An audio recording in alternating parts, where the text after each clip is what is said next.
आज हम बात करेंगे इस वीडियो में भेड़ चाल की कि किस तरीके से हम लोग भेड़ चाल में चले हैं। सबसे पहले हम बात करते हैं स्कूलों की, एजुकेशन की। एजुकेशन में आपने देखा होगा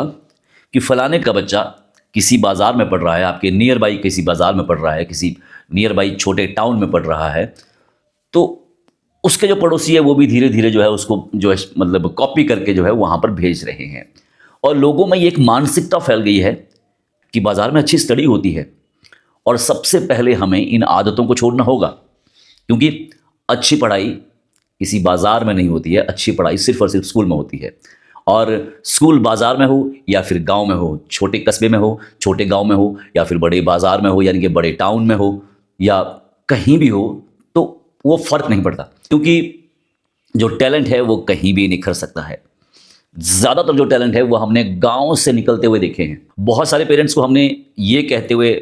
सुना है कि हमारे जो पेरेंट्स हैं, हमारे जो माँ बाप हमें नहीं दे पाए, हम वो सुविधाएं बच्चों को देना चाहते हैं। उन पेरेंट्स को मैं बताना चाहूँगा कि अगर आप तमाम सुविधाएं बच्चों को देंगे, उनमें से जो अधिकतर बच्चे हैं, आपको मैं बताना चाहूँगा, उनमें से जो अधिकतर बच्चे हैं वो ज़िंदगी में संघर्ष करना जानते ही नहीं हैं। क्योंकि जिनको सब कुछ जो है वो विरासत में मिल जाता है, उनको वो मेहनत का जो वो एक सलीका होता है ना, मेहनत करने का जो सलीका होता है, वो उनको मालूम ही नहीं होता है कि मेहनत चीज़ क्या होती है, क्योंकि आपने वो हर चीज़ जो है उनको दे दी कि उनको कभी ज़िंदगी में कुछ कमी का एहसास हुआ ही नहीं है। और ख़ासकर मैं ये भी बताना चाहूँगा कि पेरेंट्स के पास अगर बहुत ज़्यादा भी है तो कोशिश कीजिएगा बच्चों के ऊपर जो है वो कम से कम सुविधाएं से लेस उनको करो। जो ज़रूरी सुविधाएं हैं वो तो चलेगा, वो ठीक है, लेकिन अगर आप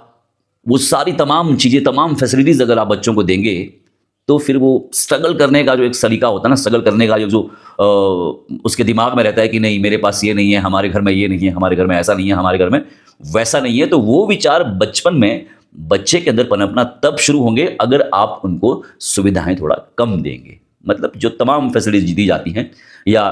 खासकर जेब खर्चे की बात है, अगर आप सुविधाएं दे भी रहे हैं तो कोशिश ये भी कीजिएगा कि उनकी जेब में जो है ना